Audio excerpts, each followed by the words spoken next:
Okay, so part two here. The Peugeot. How's it going? Well, stuff's been happening. I've cleaned the interior, it's smicko.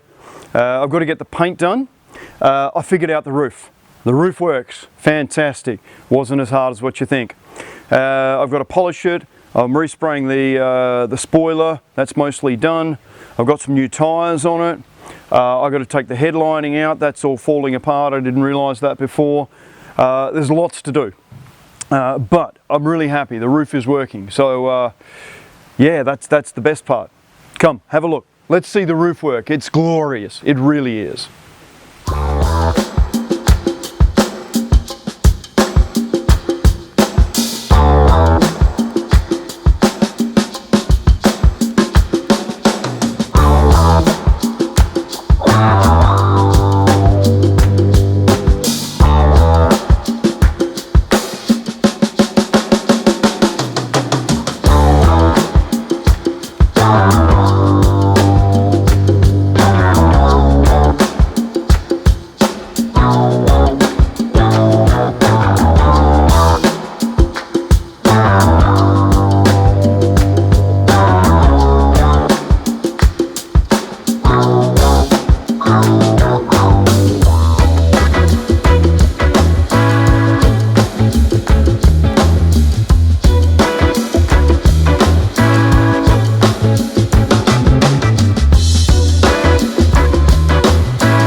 Now the problem with the roof wasn't anything major. Pop the boot off the key, that's pretty standard. I've got to repaint that, that's inside, you'll see that in a minute. But the issue with the roof was quite simple. It was just this little blind here. You think it's just to cover stuff up. It's not. There's a little switch in here that actually trips the car to tell you that it's actually, this is down, meaning that there's nothing piled up in the boot here, meaning that the roof can go down. It was really that simple. Easy. Okay, so give me your opinion here. A quick poll. The switch is just here. You can see the little icon on it. Now I would have thought that by pushing the switch down, that the roof would go down, because, well, with a window switch, you push it down and the window goes down. Now in this, it's the opposite. You've got to actually pull the switch up for the roof to go down. Now, that's weird to me, but maybe I'm different. Maybe it's me. You push the switch down for the roof to go up, and you pull the switch up for the roof to go down. I don't know. Put something in the comments below. Tell me what you think. I think it should be push down, roof down, pull up, roof up, but it's the opposite. Crazy. Maybe it's just a French thing. I don't know. So this is me taking the rear spoiler off. It didn't look like a hard job, so I started at one afternoon. It actually turned out to be a little harder than I thought. That black cover there looks pretty simple, but there's about 12 clips to get that off. And then once you've even got that off, you've then got to find about the 10 different spots where the spoiler's bolted on. 2 of them were kind of hidden behind stuff, and I didn't spot them for a little while, but eventually I got it off, so it wasn't too bad, but it took a bit of time to get off. Then once the spoiler was off, time for a bit of a wet and dry sandpaper. 1200 sandpaper here, keep lots of water on it. I wasn't trying to go too heavy on the sanding, just enough to take all the blemishes off. There was one side that was particularly bad, the other side wasn't too bad, but it wasn't far behind. So it was really just a matter of taking your time and sanding it down, getting it nice and smooth, making sure that it was ready to go for paint. As I say, 1200 sandpaper, bit of time, bit of water, and you get it there. It's not too bad really.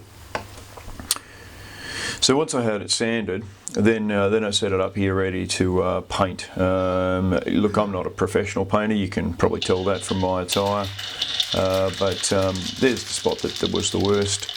That's all neatly sanded there.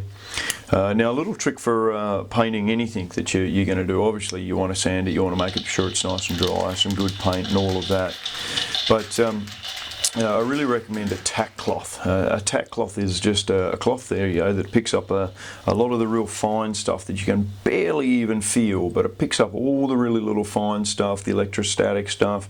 You don't use a lot of pressure with it, you really just lightly brush it over, picks up everything. I keep it in a little bag there, they're only $8 or $10, but definitely worthwhile. Picks up all the little stuff that you're just not going to be able to see.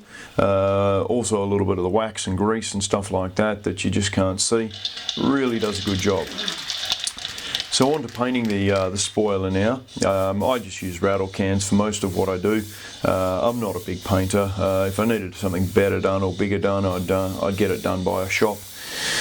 Nice big strokes here with the spray can, shaking it regularly in between just to make sure that the paint stays mixed up and balanced, ready to spray out. I didn't want to go too heavy because while I need a bit of paint on this right hand end, I want it to be nice and clear and consistent across the whole spoiler.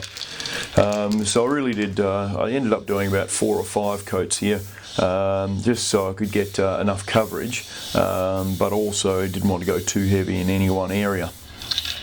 Now, because of the way I've set it up, I needed to turn it around. Now watch this, this is just spectacular. I should be in the Olympics for this. It's the lift, twist, double pike, and I almost made a perfect landing. Have a look here, almost made a perfect landing. I thought I had it right. And then I pick the can up here and start shaking away, and the thing moves, and I almost shat myself. I thought it was going to fall off completely. So I had to reposition, but it wasn't too bad, it was fine. So I got it all repositioned here eventually. And then got a bit of paint on this side of it. This is the side that you really see most of, because this is the rear side of it. The other side that I was painting before is the part that you don't really see so much, but in fact that was, I think that was the part with most of the wear on. It's kind of, that's where the wind comes over the car and hits the spoiler. I'm not pretending that the spoiler actually does anything for downforce, but that's where the wind and of course any dirt or dust or anything in the wind would hit and wear it away. And it'd also get much more of the sunlight on that other side. So this side wasn't really needing too much. I did it more so just because I wanted to make sure it was a consistent job. And this is what it came out like. This is fresh off the gun. Obviously it's still wet, you can see that, but it looks very, very good. Bit of inconsistency in the colour, but there's about 7 different parts that make it up. So this has come up quite well. You can see a little bit underneath here where it kind of was through the paint, but actually it's come up not so bad. I can see a few spots here and a few spots down the end here. I'm going to give it a second coat now. Second coat with a light sand between will work the treat. And then when the clear coat comes over the top, it'll look fantastic. It doesn't need to look perfect. It's just got to look pretty good, so when it goes back on the car, it doesn't have a faded part on it, and hopefully the colour matches pretty well with the car. I think it will, but we'll see when we get it back on. So a job here that I had to do was these squeaky door hinges. They were horrible. I found out the top hinge was a bit loose, I had to bolt that back in, and then the door catch there, that was loose as well, so tightened that up. That got a lot of the noise out. This was my first attempt, which didn't work so well really. That's horrible. So now onto the roof job, which I didn't realise needed to be replaced. I could have left it, it wasn't so bad, but as this was a smoker's car, I went, nah, look, there's so much grot and crap in there, I'm just going to replace it, it'll be easier. It's only a small roof, so it wasn't really too bad. It's only held up by about 6 or 8 spots.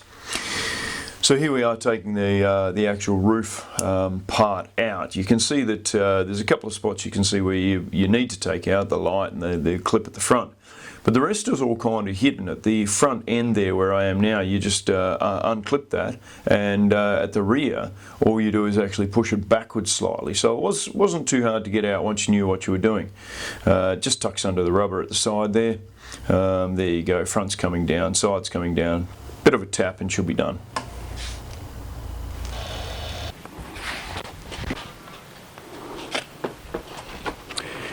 Well, actually that was really quite simple. The roof lining here is you know, definitely stretched. It would have been at the factory stretched to make it fit, and on the back side here Really, it was just a couple of clips here, and then those ones at the rear, you just push it backwards to unclip it.